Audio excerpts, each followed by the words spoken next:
Hi guys, welcome to another video on this channel where I talk about all the things that I've been loving recently, so like music, movies, TV shows, all that kind of stuff. But there's a little change that I've decided to put in place with these videos. I've realised that when I do my videos like this, it's usually like things that I love like in a certain month. So like the last one I did was my things I'm enjoying in April 2022, and I made that video, and then I thought I should have made like a May video after that. Like I feel like when I'm enjoying things or when I get into things, like I seem to stay liking the same things for like several months, like the duration of like a season maybe, like 3 or 4 months I'll stay like enjoying the same things, and then because of that I don't really feel like I have anything new to like talk about in those sort of like things I'm loving type videos, like because I just stay liking the same thing for like quite a few months. Like I take my time like enjoying media that I've become a fan of. So because of that, I've decided to call this video this time, and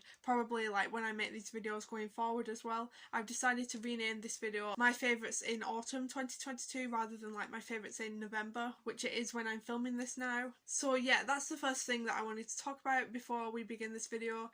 And the second thing is that in this video I'm actually going to give you guys 2 movie recommendations and 2 album recommendations instead of a beauty product recommendation and a TV show one, because like I feel like recently I've not really been using any like particular beauty products. I've not really been like really invested in any TV shows in particular, but I have been listening to a lot of new albums and I have been watching a lot of movies recently. So I decided like to make up for the lack of beauty product and TV show recommendations, I'd just like put an extra album and film recommendation in there for you guys. But yeah, that's all that I have to say before we start this video. But yeah, let's get into this video. So the first thing that I'm going to talk about in this video is my book of the month, and that is Girlfriends by Bourne.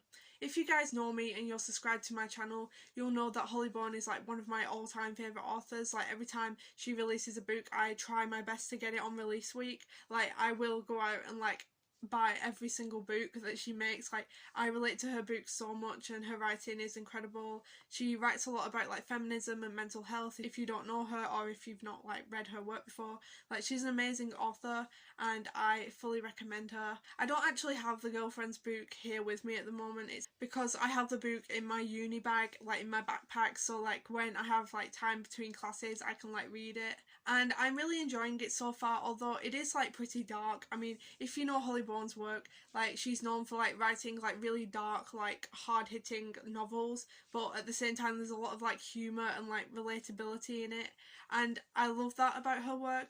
And like I'm really enjoying Girlfriends at the moment. Basically, if you don't know the premise of this novel, it's basically about these 2 girls called Fern and Jessica, and they were best friends as teenagers, but then like something went wrong which caused like Fern to not trust Jessica anymore and push her away. The story moves forward into the future where they're both like in their 30s and they by coincidence just like meet each other again, and the part of the story where they're in their 30s is like them like working out like what went on between them, like why they stopped talking to each other and like sort of reconciling with each other.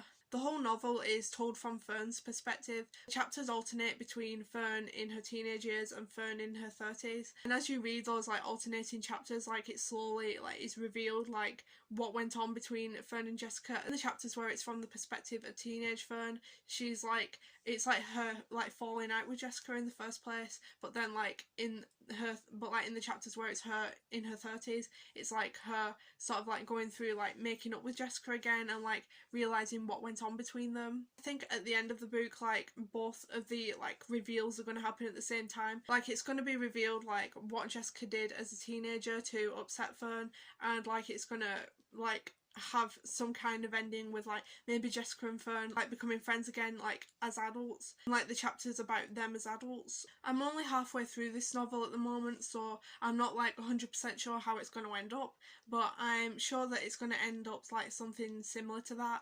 I rate Girlfriends 10 out of 10. So the next thing that I'm going to talk about is my 2 movie recommendations for this month. My movie recommendations are Hocus Pocus 2 and Cruella. So I'm going to talk about Hocus Pocus 2 first. So I watched this movie on Disney Plus a couple of weeks ago and I just loved this movie. Like it was such a really cute like heartwarming sort of tale of friendship at the same time as being like a good Halloween movie, like a good spooky movie. and I just really love like I love like magical themed movies, like magical realism, like sort of stuff that combines like magic with real life, and I feel like Hocus Pocus is like that sort of movie. I love like the witches like being like sort of mixed with like a normal town and like a normal setting, and it was just a really cute fun movie, and it was also really funny as well. I feel like there were so many parts in it that I just like really laughed at. I can't remember like the exact parts because like it was a couple of weeks ago now like when I watched it, but like there were some bits that like I couldn't stop laughing at. So yeah, I feel like this is a really good movie. It's a really good family movie as well, so like if you want to watch a movie on Disney Plus, like it's not too late to watch Hocus Pocus 2, even though like it's November now and like October and Halloween's been and gone now. Like it's never too late to watch Hocus Pocus 2, I think. So yeah, go and watch it on Disney Plus if you have Disney Plus. But yeah, I give this movie 8 out of 10. Now I'm going to talk about Cruella, and I think this was such a good movie. I mean, I actually tried to go and see this movie in the cinema when it came out, but unfortunately like there was so much hype around this movie coming out that like when I got to the cinema, like literally all the tickets for all the screenings were just like sold out, so I never got to see this movie in the cinema even though I had that intention. Like I also watched this on Disney Plus because like we have Disney Plus at the moment, so like we're making the most of it and like watching as many movies as we can on it. And like I watched Cruella, just like the designs and like the outfits in this movie, I loved all the outfits all the characters were wearing, and like it just seemed like such a great like well produced like it like a really like aesthetically pleasing movie. Like I feel like this movie just like had its own sort of style, and like I know that it was like based off like 70s and like punk style, and I thought that was really cool.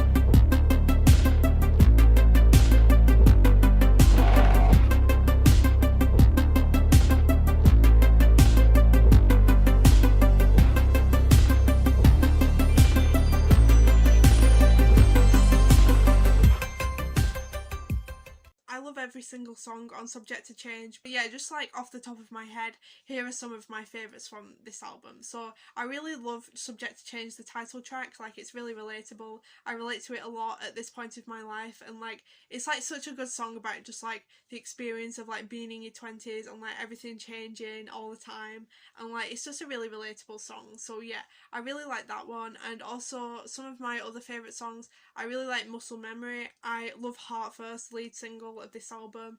I really love Love is a Cowboy, that's in my like top 3 from this album. And I love which other songs do I love?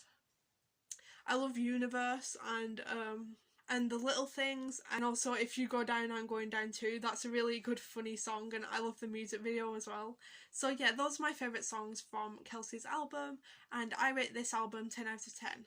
Now I'm going to pick my song of the month for you guys. And like I was going to pick a song from Midnights, but then I thought like, as I said before, literally everyone has listened to Midnights, everyone knows every song on it, every single song on that album trended on TikTok. Yeah, so I decided to choose a song from Subject to Change by Kelsea Ballerini instead, and I picked the lead single from this album, Heartfirst. And like this is like one of my most played songs of the year. Like I listen to this song like nearly every day. I am obsessed with this song. So yeah, if you love like country pop music, you'll probably love this song too. So yeah, here it is, Heartfirst by Kelsea Ballerini.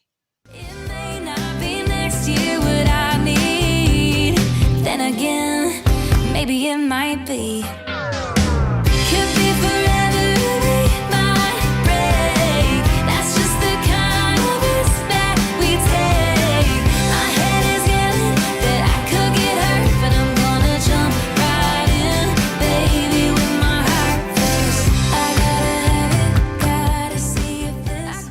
I rate this song 10 out of 10. Now I'm going to pick my video game of the month for you guys, and it is Super Mario 64. So if you guys know me and you've been literally following me since I first started this channel in 2016, you'll know that like one of my childhood video games was Super Mario 64, and like this is one of my favourite video games of all time. But like recently it came out on Super Mario 3D All Stars for the Switch, and recently like I managed to get this game for only £30, which was an incredible deal. I can't believe that I got it for that price. And yeah, since I bought it, I've just been playing it non-stop and reliving like all my childhood stuff, and I've actually been able to do like so many of the levels that I wasn't able to do as a kid, and like I'm actually nearly at 100% completion, getting nearly 120 stars on this game, which I'm like pretty proud of. I feel like 6-year-old me playing this game would feel like so proud of me getting 100% completion nearly. I used to play this game on the DS when I was a kid. I used to play Super Mario 64 DS, which like obviously has 150 stars and it's like a bit different to the 64 version, but the version I'm playing now is literally like the original 64 version on the Switch. And I have played Mario 64 on like an emulator before, but like I've never been able to like complete the game that way because like the controls annoyed me a bit too much. So yeah, but I'm actually doing really well with it on the Switch at the moment. And I can still remember like literally discovering this game like when I was about 6 years old. Like I literally like still have that memory of it. Like I can just like remember like my dad coming home from work with like a DS and like giving it to me and introducing me to Mario 64 for the first time, and like he thought I wouldn't like it, but then there was like 6-year-old me just like sat there like playing the game just because I was bored, and then all of a sudden I got all the way to Jolly Roger Bay. I had like 6 stars and my dad was like, "What are you doing?" 6-year-old me was just like, "I love this game so much." And then that was like when I had like a bit of a Super Mario phase as a kid, and I still basically am in my Super Mario phase now, but I feel like that was like one of the first things that I was ever like a big fan of. Yeah, I still like have a lot of good childhood memories associated with this game. I feel like this game used to like kind of creep me out a little bit as a kid as well though, because like the eel and like there's so many other things that other people have said they're also scared of in this game, and I like relate to that a lot because like people are scared of like the piano in Big Boo's Horn, and like I was scared of that as a kid too. The never ending staircase, like the Bowser sound effects, like feeling of like the atmosphere of like the castle when you're walking around, like that used to creep people out, like the boo in the hallway. Like there's so many things that I thought were scary as a kid and I thought no one else found them scary, but like recently I've been like watching Mario 64 videos and stuff like as I've been getting back into this game, and like I find that so many other people were creeped out by those things as a kid too. So yeah, it's been nice to like sort of relive my childhood through like the Switch and these games coming out again. So yeah, I rate Super Mario 64 10 out of 10. So yeah, that was all of my favourite things in autumn 2022. Don't forget to give this video a big thumbs up if you enjoyed it, and subscribe if you want to. Bye guys!